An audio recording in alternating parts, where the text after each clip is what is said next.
Hello and welcome. Happy to see everybody today. We are going to be starting soon. Today, we are talking about why product design collaboration is your very best tool. As folks start to come in, I am going to introduce myself and do a little bit of housekeeping here. I am Georgina Donahue, the Director of Community here at Pragmatic Institute, and I have the very great pleasure of being joined by two wonderful Pragmatic instructors today, Teresa Brazen of the Design Vertical and Cindy Cruzado of our Product Vertical. And they're here today to share some really expert thoughts on the power of design and product collaboration and alignment. So as you're hopping on, I want you to tell me in the chat box, designers, tell me your favorite thing about product folks that you work with. And product professionals, tell me one thing that you just absolutely love about your design partners. So as you're entering those answers, you should do that in the chat box below. That's really the best place for you to swap ideas with peers while our instructors are guiding us through this session. Make sure in the toggle of the chat box, you select everyone from the dropdown. Otherwise, you really just send your comments to us and they don't have the reach they deserve. If you have questions specifically for Cindy or Teresa, please put those in the QA box. You'll see that as a separate box down below. And during the session, that's a really great place to log your questions. I keep an eye on those as we're going through, and then I flag them for our instructors so you can get some really targeted answers during our Q&A period. Also, a quick heads up and last piece of housekeeping here. This session is being recorded and you are going to receive a copy in your inbox in the coming days for the price of admission. So no worries about taking fervent notes, or if you have to jump off a little bit early, you will automatically receive a copy of this recording. So now that housekeeping is out of the way, Cindy, we can pop to the next slide, please. Awesome. So I'm really excited for this session, and please everybody help me to welcome Pragmatic instructors Teresa Brazen and Cindy Cruzado. They're going to be sharing insights into how you can really supercharge your product and design collaborations, right? It's so important for us to leverage our complementary skill sets and really combine both those market and user insights from different perspectives so that we can build really exceptional products.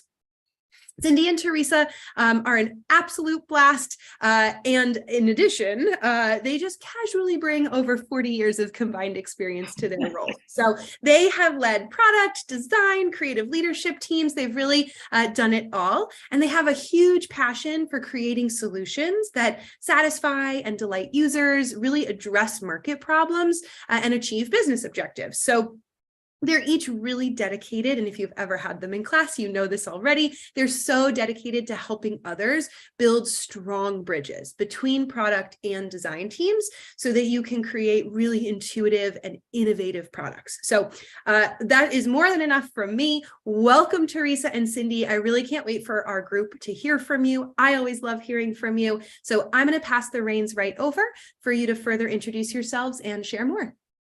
Thank you, Georgina. Wonderful to be here and to be partnering with one of my colleagues here, Teresa.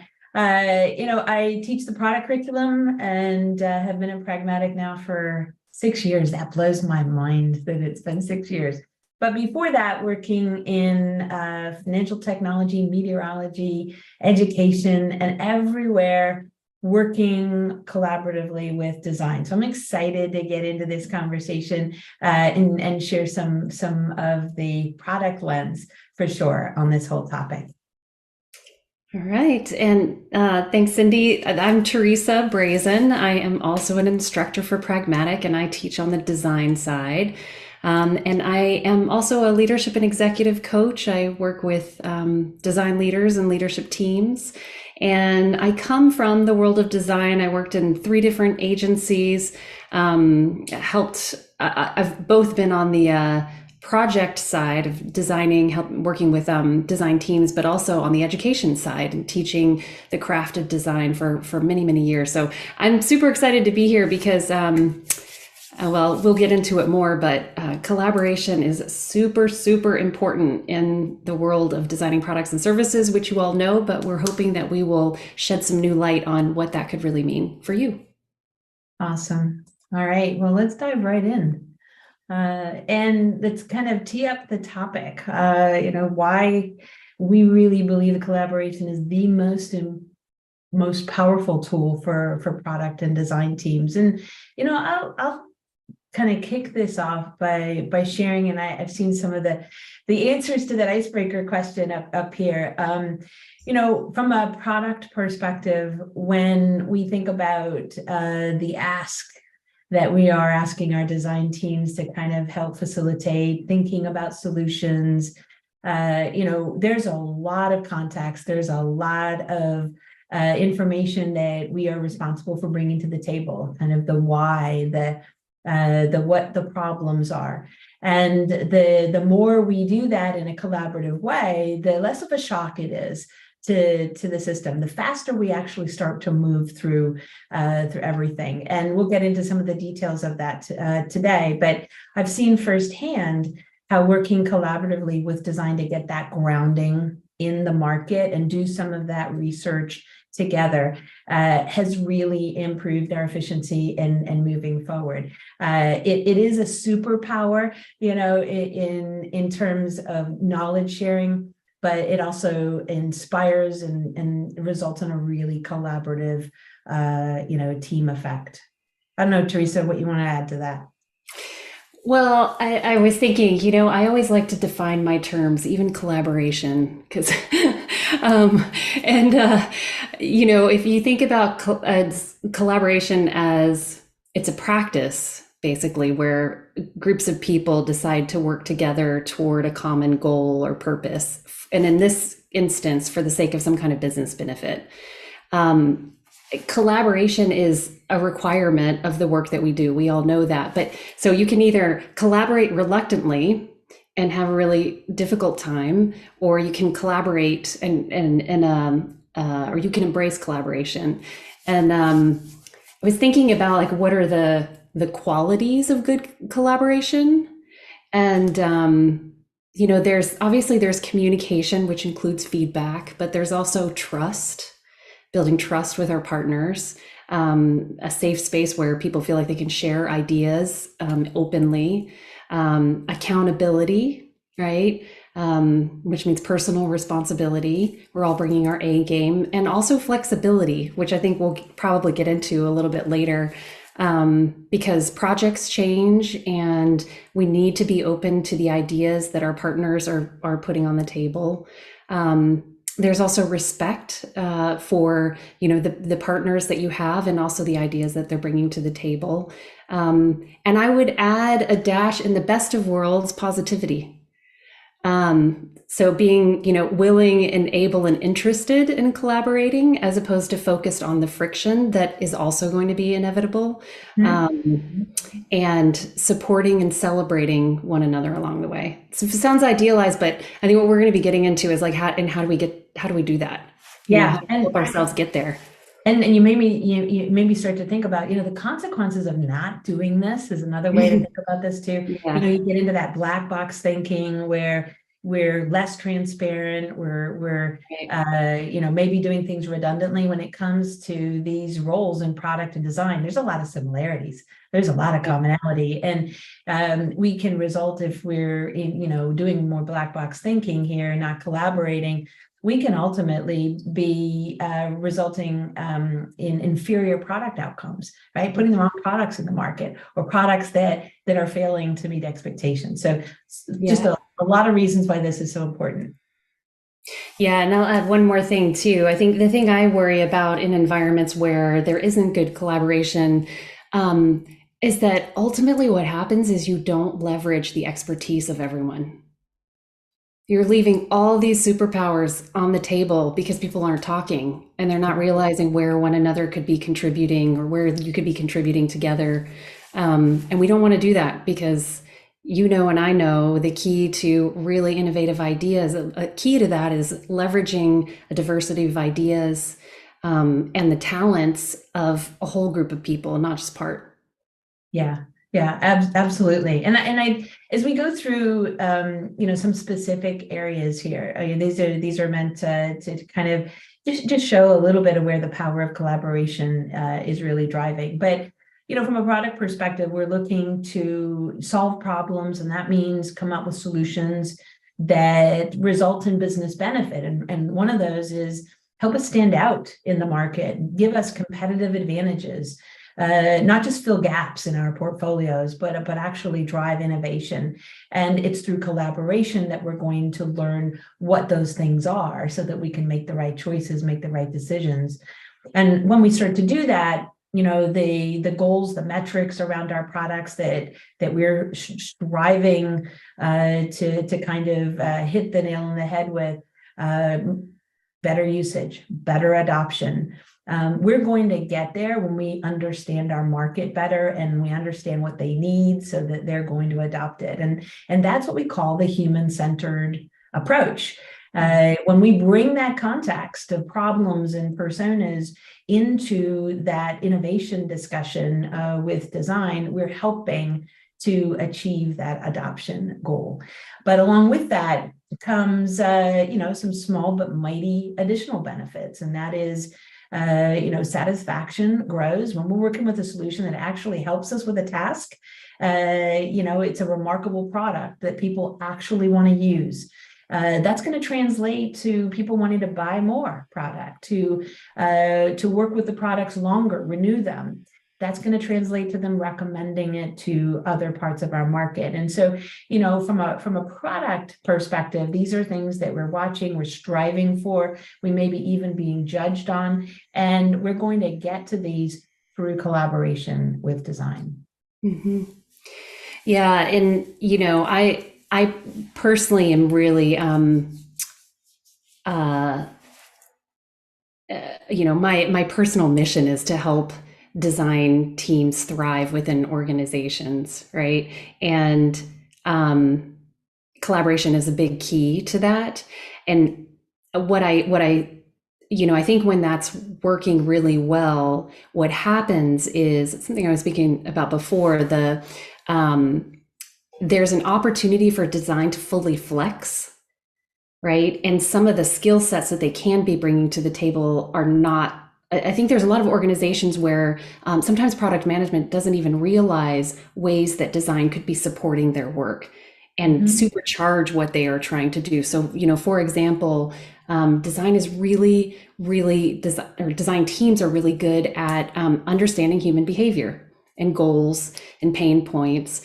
And I think there are a lot of instances where design isn't brought in early enough to help inform that perspective for an organization. So, a benefit of this kind of collaboration that we're exploring is bringing design in earlier so that you can leverage the expertise more. And the impact is that you're going to end up designing products or putting products and services out into the market that just resonate more with people.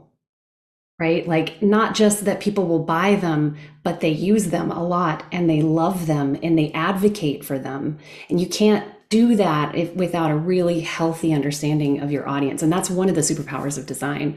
So that's what I would add. One of those areas you just triggered a thought here, that is very true. I hear in class all the time is that design is a little bit of a mystery. And what you were just saying, is how can design help me, and being able to understand human behavior. There's a kind of a lack of concrete knowledge on what that really means, and why it's so important to engage design early.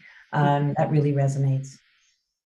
Yeah, and I think, another thing that leveraging your design team can do, it can help you stay really honest as an organization. And what I mean by that is there is well, I think we'll get into this a little bit later too, but there's a tendency for all people to really hyper focus on their own business or their own part of the business.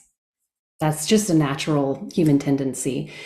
That means that businesses have a tendency to want to convince themselves that markets and human beings want things that they want to sell to them, right? Because it's in the best interest of the business.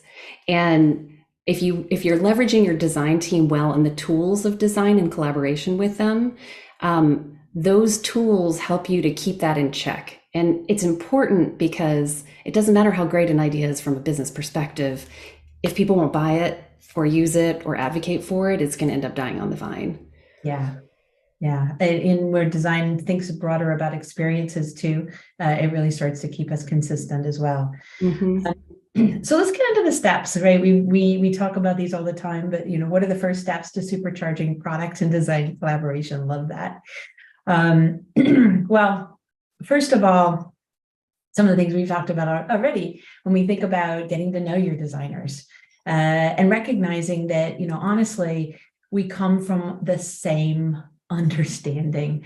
There's a lot of differences between these roles. There's a lot of different things that we learned in school. These roles are very independent, have kind of matured over time in different ways, but these roles both embrace this outside-in approach, okay? And as I see several of you have there's overlap. Yes, it's good overlap. We both, as these roles, want to understand the market, want to understand problems so well that we dream up the best solutions that are going to surprise and delight, even exceed expectations of those roles in our market we care about. And when we think about the lack of understanding of roles, when this black box thinking, we tend to miss out on this shared understanding and realize that we're really starting from a pretty foundational common understanding and desire to have data to drive outside in decisions rather than inside out. And leveraging that understanding of design is going to get us there much faster when you think about this from a product perspective. Mm-hmm. Agreed. But when we think about, curiosity, and we think about the things that you can specifically do, right? You're going to build, as a product leader, you're going to build stronger partnerships by understanding a few very concrete things, okay? So, how do your designers actually fit into the whole practice of developing product? And I think one of the key takeaways here that we both said is that, we've got to think about them much early on. When we're getting out to the market and collaborating, we need a shared understanding. I learned a long time ago that there's a lot of contextual inquiry skill sets that designers have that help us get more out of these Nahito interviews that we're doing. I've come away, when I've partnered with designers on those calls, I've come away with more learnings, more depth, more understanding. And at the same time, if we're doing it together, in that research we're doing, we're getting a shared understanding of that. I think along with this goes us understanding what kind of skill sets do we have. There's a whole ecosystem of designers. Who are we working with? Who do we need now on the release? Who do we need next in the sequence in our roadmap? And, product can be thinking it ahead and working with design organizations to make sure that we've got the right skill sets that we need. And, at the same time, we should be empowered to be working with designers on a lot of different activities to facilitate that. There are times when we don't get access to design skills. How can we learn from working with designers so that on the next project, when we don't have a designer, we can actually keep that kind of consistency going? And, I know there's another perspective of this, right? I'll let Teresa speak to us. Yeah, and just to zoom out for 1 second, I think what you're getting at, Cindy, is just also having a good practice of doing stakeholder interviews, and that I would include in that interviewing some of your key partners before you kick off an initiative. And I come from the agency world, and in agency land, you always have to do a really robust set of stakeholder interviews because you're from outside the organization, right? And you have to learn, you have to figure out who's most important from a hierarchy perspective, who's most important from an influence perspective and an expertise perspective. So just to make sure this is clear, like one of the things that I think we would both advocate for is that you're creating in a way like a stakeholder map and a partner map, right? When you kick off projects and thinking about those three levels of hierarchy, influence, and expertise. So, for example, my recommendation to designers would be when starting a new initiative is doing a little map like that to determine who in the product management side is it important for them to get to know. And some of the things that I would encourage them to explore are making sure they understand how do our product management partners think about the product development process. Cindy and I will talk in a little bit about how it's probably a little bit different than how design thinks about it, but there are actually some overlaps. And understanding, how do our product management partners typically learn about customer needs? And, that can be a really rich discussion where a designer can also share ways that they might also be able to contribute that they may or may not be doing, in past projects. And also, I love this third question around where is product management now and where does it want to be? So this zoom out of trying to understand how do our product management partners think about their function inside of the organization and where are they trying to head? Because that gives us as designers an opportunity to look for ways that we can support that. And then metrics, I think, is another really interesting place to explore to understand, how does product management approach metrics? And also there can be a conversation about ways that design might approach metrics. So, for example, maybe the design team is using Google's Heart metrics, which is a way of measuring human impact. And there could be a conversation about how that might be woven into metrics for the project moving forward. But I love this idea that we're both getting at of getting to know your partners up front and learning more about the similarities and differences in the ways that you think about designing products and getting them out into the world. And I think implied in that is trying to learn what's going to help your partner be successful Yeah. with it as well. Yeah. Right. Yeah. And there is a process that we move through, and largely we are bringing the context of a problem space to our teams as a product leader. This is the vision of the product. These are the goals that we're expected to help drive for the business with our product, and we're identifying market problems. We've been speaking to how collaborative this aspect is, right? It should never be a shock to our team that here's the problems, the problem space that we want to share. But then we go through an evaluation of quantifying those market problems, and this again is where we're leveraging the expertise of product and design to really start to explore and understand and get to, which of those problems are the most important to pursue. Now, a lot of this in some teams and some organizations happens way before the design and the development team gets even involved. But look at how much context all of this has and how it's going to, not only help designers really understand what success is all about, but the rationale that's gone into thinking about why are we prioritizing in the bottom of this picture here, the ones that we're prioritizing, kind of get into that context.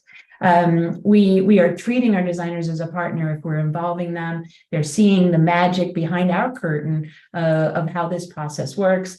And they're starting to understand the business impact, the meaning that they can deliver. I've personally seen designers kind of question and say, well, if you looked at it differently, maybe we could do more than one of these problems if we approach the design in a more consistent way. And so this is speaking to what we were just talking about, getting involved a little bit early. But this is that the evolution of this is what's kind of landing in our team's laps, our designers' laps, as how do we now innovate and think about solutions, right? I don't know what you want to chime in on here. Well, I think I'd like to go to the next slide because it relates to this slide. It does. I appreciate you mentioned, all organizations are also different and how, even what product management is different in different organizations, right? And and how design and product management play together is different. And in some cases, like you mentioned, design would get brought in kind of at the end of that funnel that you just shared with us. And you mentioned that if you don't know, news alert, design really wants to be involved much earlier in that funnel. They want to be involved in the first part and the second part and the third part because it can help. And what's interesting is I was talking earlier about the differences in the way maybe the two groups think about the product, the process or the approach.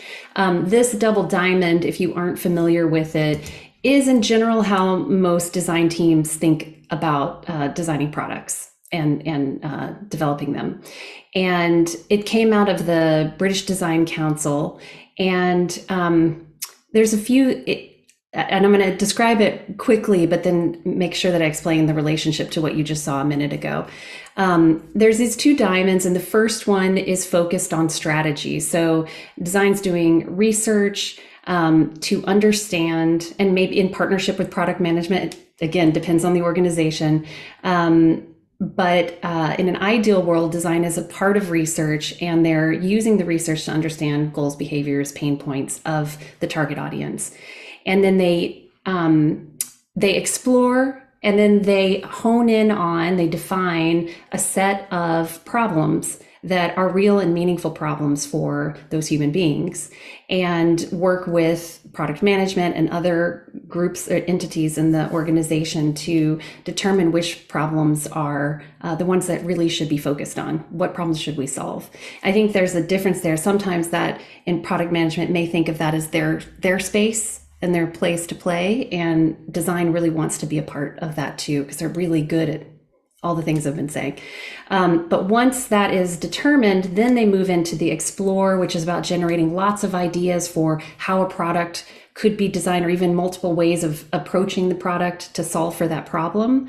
And then move into the creation phase. And what you notice here is there's sort of the strategy and execution phase. And design is often, I think, seen as living mostly in the execution, but want to be over here too.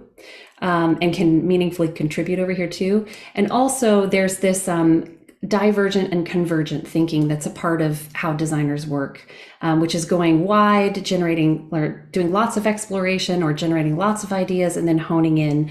And I think when design teams are not invited to participate in the first diamond, that can cause distress for design teams. And that, I think it can be a big part of eroding the potential for collaboration inside of an organization. Mm-hmm. I'm curious how the people that are watching, how their organizations approach this. But, and the last thing is to bring it back to that last slide. I think of it as rather than a funnel that then leads to that second diamond, the two really should overlap. They should. And I want to hone in on a word that you just mentioned, and that's distress. It's one of the ways that, we know that user research is an important component to understanding the market.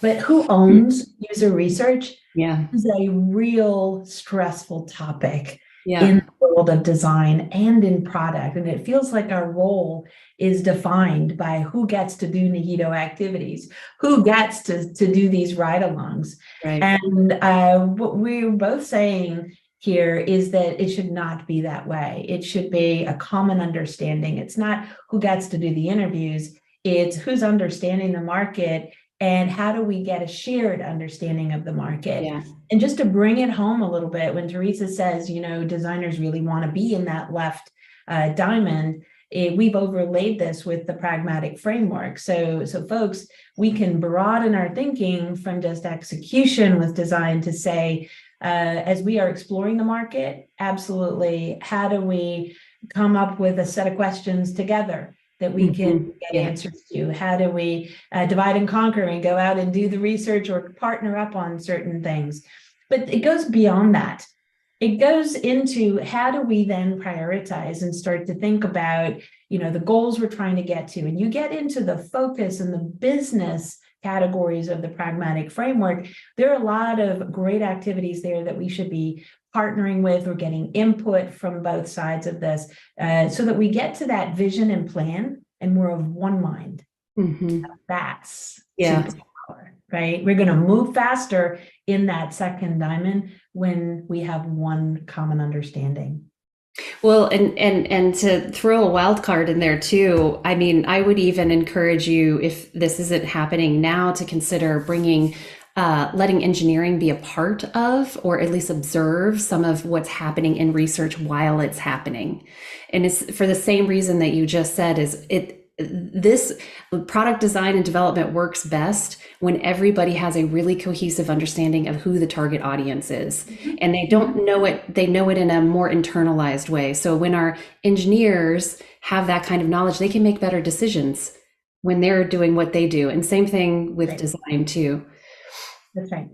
And, let's go a little deeper on this one too, right? So when we start to overlap the framework and we start to think about roles and responsibilities, clearly there's a lot of work here. There's a lot of different things that we are trying to do. And in most teams, there's no expectation that you do every one of the 37 activities in the framework. In fact, we're sharing the load, and that's important.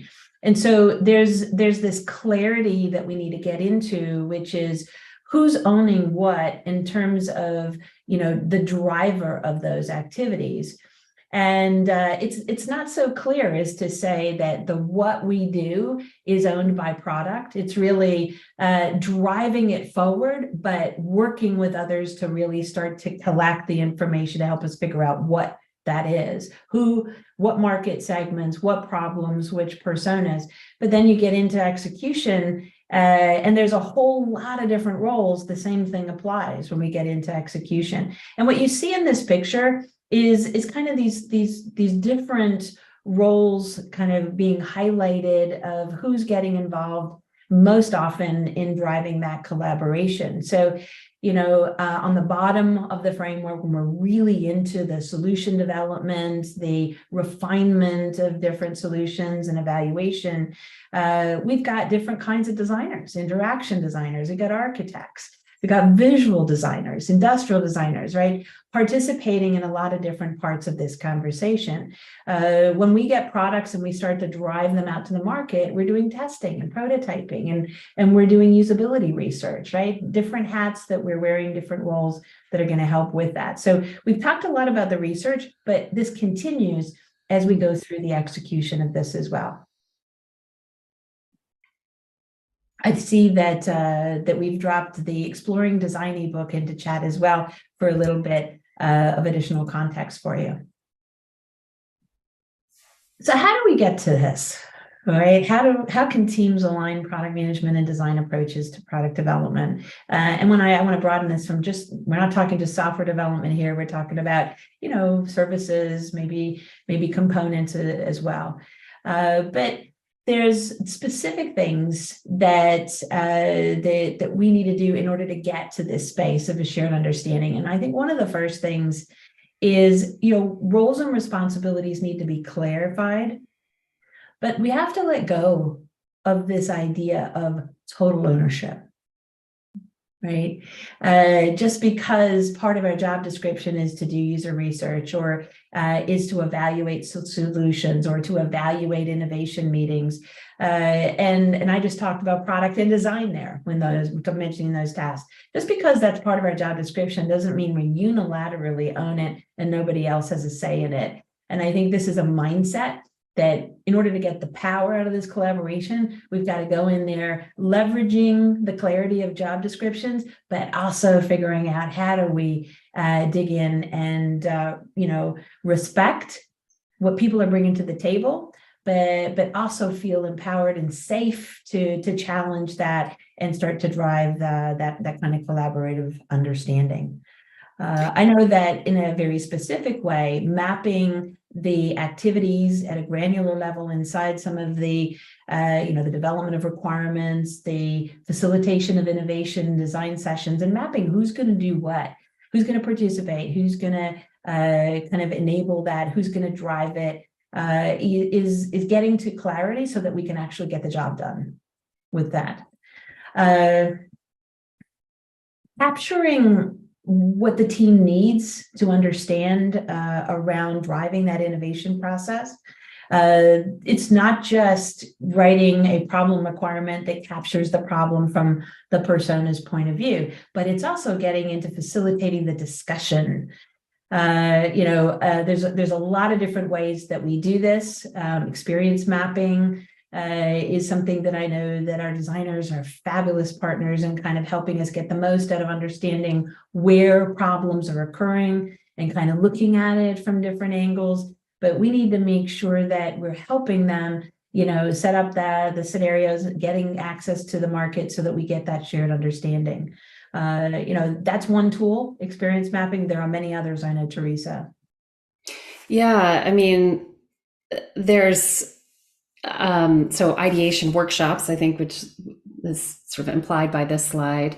Problem framing workshops is another one where you can come together and workshop which problems you should be solving. Even, prototyping can be a shared collaborative activity. We've talked a lot about research and even co-creation activities with your existing audience. You invite them in, maybe you even have them map out the current state experience with you as a cross-functional team. So there are lots and lots of tools, ways that we can be collaborating together. One of the things from a product perspective that, when we are listening to the market, whether it's shared, whether it's sharing the information back to our team, one of the things that we have to learn is not just what the problem is, but why it's a problem. And I think it's the why that really dovetails with what we've been talking about here from a design perspective around goals, around motivation. And so bringing that why into this process and this conversation and these tactics that we're talking about is critical.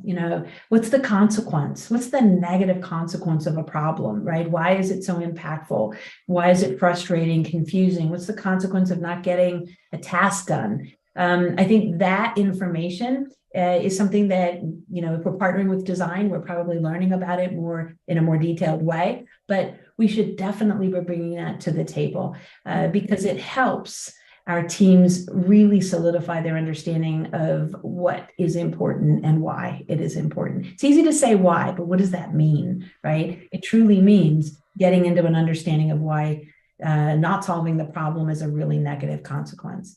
Mm-hmm. And, drilling down to this a little bit more, there's a lot of things we learn as we go through this. Oh, the viability, desirability, feasibility. So, I love this model because it's really simple, in a way. When I look at this, what this represents to me is, in a way, three parts of business trying to come together to collaborate in an ideal world for the best solution that leverages the perspective and expertise of each of these groups. And so desirability is, I think designers tend to think of themselves as living in this space. It's really focusing on the human beings who are going to buy and use and hopefully advocate for the products that we create. Viability is focusing on business, right? And whatever we put out in the market has to ensure that we can turn the lights on and pay salaries, right? And then the bottom, feasibility. So, it has to be technically feasible. Can our engineering team develop this? Do we have the tools that we need to make it happen? And I think, in a lot of organizations, these are very siloed groups. The structure of the organization does not naturally bring them together. And if that's the case in your organization, then you have to be very intentional about crossing over the divide and looking for these moments of collaboration, finding collaborative activities that you can do to make sure that the perspectives are all coming to the same, are all being brought forth. I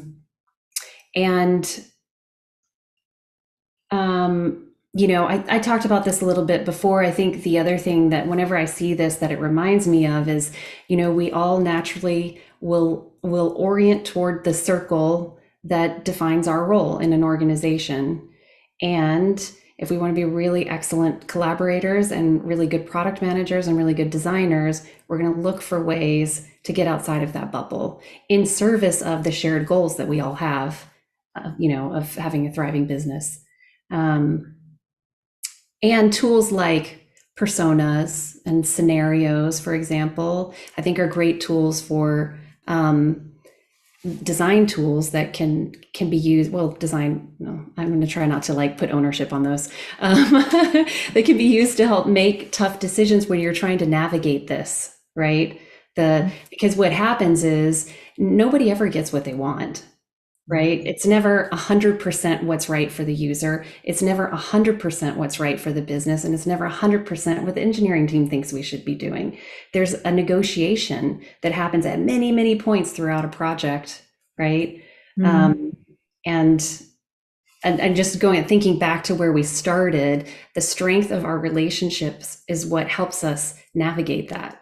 Yeah. If you don't have strong relationships, you all know, you've been on these projects where one arm isn't talking to the other, and yet you're supposed to create something together. It's really difficult. Yeah. 100% on everything you were talking about. What we're looking at also is a little deeper into the development process here, right? We've been, user research kind of comes prior to deciding what we're going to be building. And as we go through, there's a lot of prototyping and feedback in order to figure out the answers to, is this desirable? Can we actually build it? And I want to just highlight that, we don't have resources for a finite amount of time sometimes. Sometimes we're limited on our access to design skill sets. Sometimes they're not advocated for our team, and we're doing it alone.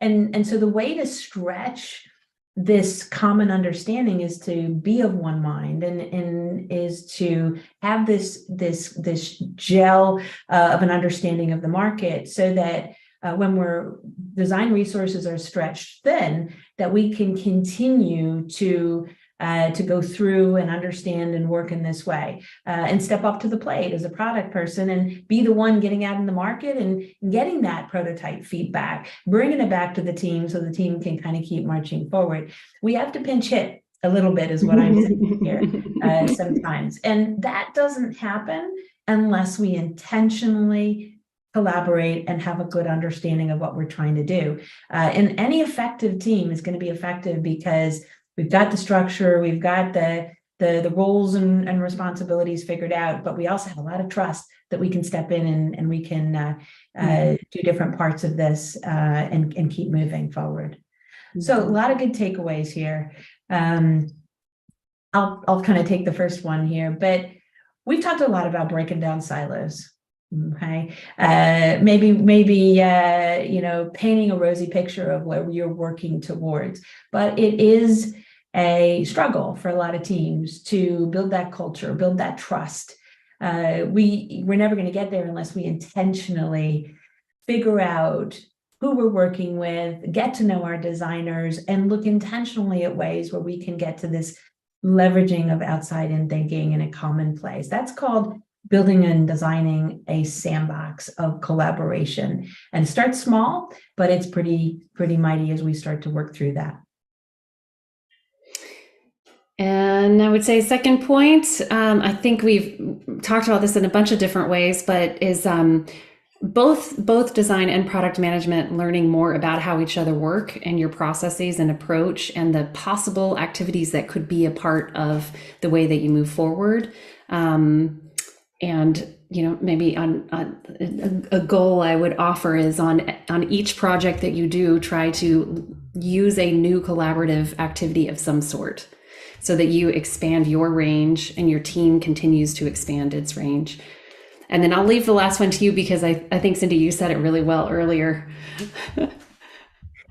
Yeah, let go of control. Mhm. This idea of we do research and you listen to what we're saying, that's old school, folks. Okay. Control is for amateurs. It is much more effective, absolutely, to figure out who we're working with, get a shared understanding of success. And while we have different jobs to do, we have different primary responsibilities. Let's figure out intentionally how we're going to drive that shared understanding. When you do that, you're singing on the same song sheet here and moving forward in a strong collaboration with design. Which also makes me think about this definition of leadership that I love, which is leadership is the process of social influence, leveraging something like leveraging the expertise of others toward a common goal. Mhm. And I think in a way, what we're talking about is a kind of leadership that's about really like leveraging and maximizing the full range of the team that's available. Mhm. Mhm. Absolutely. All right, folks, we are going to transition into our Q&A, and I also see a number of questions in here already that I'm really excited to tackle with these ladies. And I have a couple private questions as well as some from our LinkedIn Live viewers. So excited for those. If you've got questions, now is the time to pop them into the Q&A box so we can make sure to flag them for Cindy and Teresa. While you are entering those things, we have an upcoming conversation on Thursday, April 13th. It's at 10 a.m. Eastern with our good friend, Niels Jantz. He is the founder at Dilber, and he is talking about ways that you can leverage ChatGPT in your products and workflows. So really timely, really interesting. Definitely join us for that.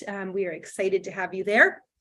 All right, we can pop to our final slide now. And I am so excited to dive into some of these questions for both of you.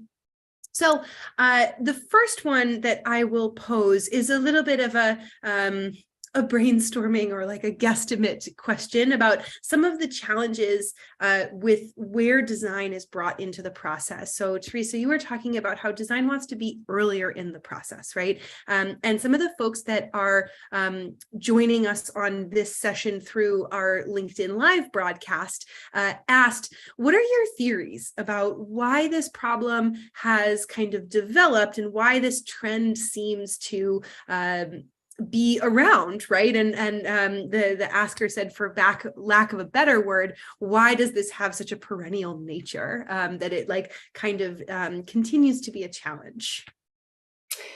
I can start, and Cindy, I'd be interested to hear what you have to say to this too. I mean, one thing I would say is I think first of all, there is not there are many people who don't actually know they don't fully understand what design is or can be. So there's a limited understanding that the what's in scope for design is right here in some people's perspective. So I think just like shared understanding of what design is not always there. And that oftentimes is influenced by organizational structure. I mean, I'll give an example of, or organizational culture. I was talking with someone the other day, and I said, I work with design teams and design leadership to try to help them elevate their influence and the role of design. And he was like, design's not strategic. And I was like, oh. And, I could hear the like groans of all the designers in the world at the same time. And, in the design community, we think we've like made progress on this. And then I hear stuff like that. I'm like, oh my God. And the reason as I dug a little further, he was like, every organization I've been in design, they just like make the things that we tell them to make. That's basically what he said. And and then I learned that the organizations that he had been working in were very, very heavily engineering driven. So culturally, there was a different sort of value and priority in the organization, and that influences perception of design. And then also, of course, if there's very few resources and not very many designers representing design, that affects people's perception. There's so much more. I'm going to throw it to you for a minute, Cindy, and I'm going to keep thinking. Yeah. It's a huge question. Where is design brought in, and kind of why are we perpetuating this kind of difference here? It has a lot to do with the maturity of the organization too. And, when I've worked in a lot of startups that have grown to be massive organizations or bought by other companies and different business units. And, frankly, when you start out and you're building a product, you don't often have a designer. All right. Frankly, you might not even have the product manager. And so as these roles come on board, it's as if you have to win the job back. You have to carve out what's being done today, and you have to kind of define and show the potential because you're now on board. And even in a large organization, we have these reorganizing moments where we're shifting around the organization. We report to different leaders. Those are opportunities to say, what does design mean for us? What is product doing here? How can we leverage commonality? And so it doesn't matter where you are coming in and where your organization is maturity-wise. Be the product leader that sits down and says, there's more power here that we can leverage. How do we get there? But you're not alone. This is a very common thing that we don't define it and it's perfect and it will stay that way. We've got to keep at it because we've got different leaders that come in. We've got different influences that are going to change our thinking. It's just a mindset that we want to grow this superpower, and collaboration is the way to make it happen. And I would add too, I think, the design community is still trying to figure out how to sort of prove the value of design through metrics. And, metrics are like the love language of our business stakeholders. And so we've made progress on that, but that's why I was talking about if you're a designer and your product management partners have never used any kind of metrics to measure, human impact. I give the example of the HEART metric or framework that came out of Google. Then there's a great opportunity to have a conversation about that and see if you can start to integrate some of that into the way that you're working, because the more we can sort of point to, and the challenge is it's really difficult with design. It's challenging to point and say, this aspect of what we designed caused, $1 million in sales. It's hard to it's a longer link, a longer chain to get to that. So I think that's some of the challenge too, is we're still, as a community, we've gotten a lot better, but in the organizations where there are designers that are really good at that, it makes a difference. I think we're also touching on a couple of things here. Getting real for a moment. We don't have enough resources. We got to move fast. We are limited in what we can do. And I think that just points to how much more important it is to flex. Yeah. Is to understand where our commonality is, and to think about, for the project, the release that we're working on, how do we get the most out of the resources that are coming to the table? And rather than looking at and documenting, here's the way we do it on this team and it's effective, and we should do it exactly the same way over here with a different set of resources. There's a little more flexibility and the kind of thinking about metrics, thinking about the work that you're doing, and kind of figuring out what's right for your team at what time is really what we're starting to advocate for here. Mm-hmm. Such great thoughts. And I have two more questions that I think you guys are going to have a lot of fun with. So the first one is really touching on kind of what you talked about, Cindy, with the ongoing nature of beating that drum of the relationship and finding where things plug in. So the question is, when you're thinking about this collaboration from strategy all the way to execution, how do you initiate and plant and build ownership for all of your team members through the process? What are some strategies and tactics that have worked really well, kind of at different stages of building that relationship and strengthening that relationship, and then also pushing it forward? Well, it starts with understanding the business goals, having a product strategy that is actually connected to those business goals. If we feel like we're, out in left field and what the team is actually working on it all the way through those different phases, it's never going to feel and never going to gel. There's always going to be things that come in and kind of shift priorities or don't feel right. So you've got to start by making sure everybody is on the same page with what success looks like, what the business goals are, what the time frame is that we are kind of developing our product strategy. And we wear different hats as we move through that, right?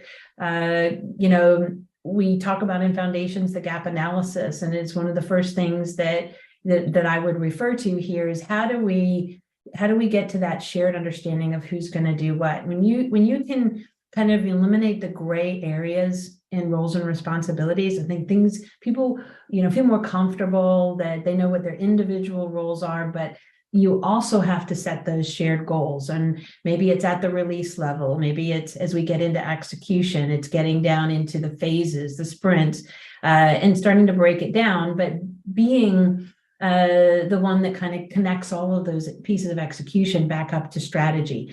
These are conversations that we can have along the way, make intentional space for those, so that it feels like everything that we're doing is connected and that it's real.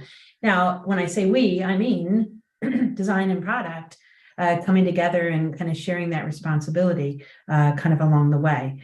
There's innovation meetings that are specific opportunities to build into your sprints and iterations that will kind of bring people together, kind of pull up a little bit from the detail, reconnect with the personas, the problems, the strategy, think ahead 2 or 3 sprints from your team so that you've got the context for them when you need to go when they get there.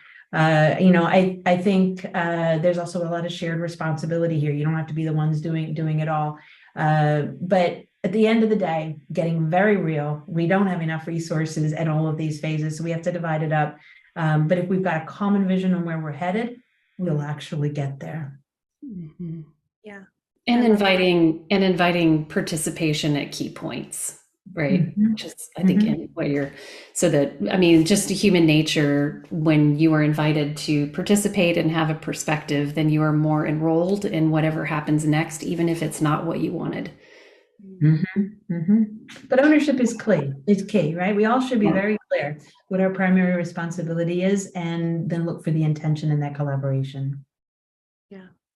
All right, we've got one last question. This one's for you, Teresa, to bring us home. This is a little bit of a what if question, and it might be a tricky one. So if you were a design team of 1 supporting 4 Scrum teams, if you had to eliminate all design work except for what is absolutely critical, what would you keep? Well, first I would tell you to go read the book Design or UX Team of 1 by Leah Bewley, who I used to work with. And it's like the book for anyone who is a design team of 1, which you may already know about. That's a tricky question. Some of the things that come up are, I think you have to have, this is going back to some of what you were just talking about, Cindy, you have to have clarity about business goals. You have to have clarity about your audience. So who is it that you are trying to sell something to? You can't, at the end of the day, that's the question. That's the $1 million question. And what is it that they will buy and love and tell everybody else about? So you have to do some kind of research or leverage research that already exists. There's a lot more to that. I'm sure the person who asked that question knows that there's a lot more to that. And then you need some kind of representation of what you understand about those people. So it could be a proto-persona, which is a not highly researched form of persona that is a synthesis of what we do know about them, or it can be a much more robust type of persona. But you need some kind of tool that communicates that, and that needs to be shared. And I think the bigger challenge with that. See, my list is going to be much longer than this person wants. The bigger challenge with that is you can't just make the tool. You have to get people to buy into it and to use it. Otherwise, you just wasted all your time. There's so many examples of persona. I mean, I can't tell you how many organizations I've interacted with where they did all this research and created personas and then they sat on a shelf. So, you know, I would argue for some kind of, I don't know if it's a workshop, some kind of activity to introduce the personas, and they do an empathy exercise. Think, for example, of what would they feel, think, and do in a high stakes situation, so that people really get who they are, and then start using them. And I would also say I really believe in ideation workshops being a cross-functional experience. I think it's really good to get a diversity of perspectives and cognitive diversity in the room, people who think about things in different ways. And it's another key point of, you know, we talked about like inviting participation so that people are on board with wherever you go. Because after ideation, after that workshop, you may do something that they did not at all think was a good idea, but they will be more likely to support you in it. And then some kind of testing. I mean, there's a multitude of ways to prototype and test, but I'm a big advocate of very early prototyping, really rough, like let's make sure we're going the right direction. I mean, that's a really tough call. Read the book though, because Leah Bewley has a perspective on how to empower people in your position. I think our last question might have accidentally been the title of our next presentation. Because I think that there's so much here, and I love that topic, and so it pains me to stop the conversation. But I noticed that we're at the top of the hour, and so time flies when you are learning and having a wonderful collaborative time with both of you. So Cindy, Teresa, thank you so much for sharing your knowledge. For folks who joined us, for product managers, if you want to dive in and learn more, design for product professionals is a great course for you. And for designers, I really recommend business strategy and design. So thank you both for being here with us. There's so many great comments in the chat here about people that have learned a ton. So thank you. Thanks, everyone. Thanks, Cindy.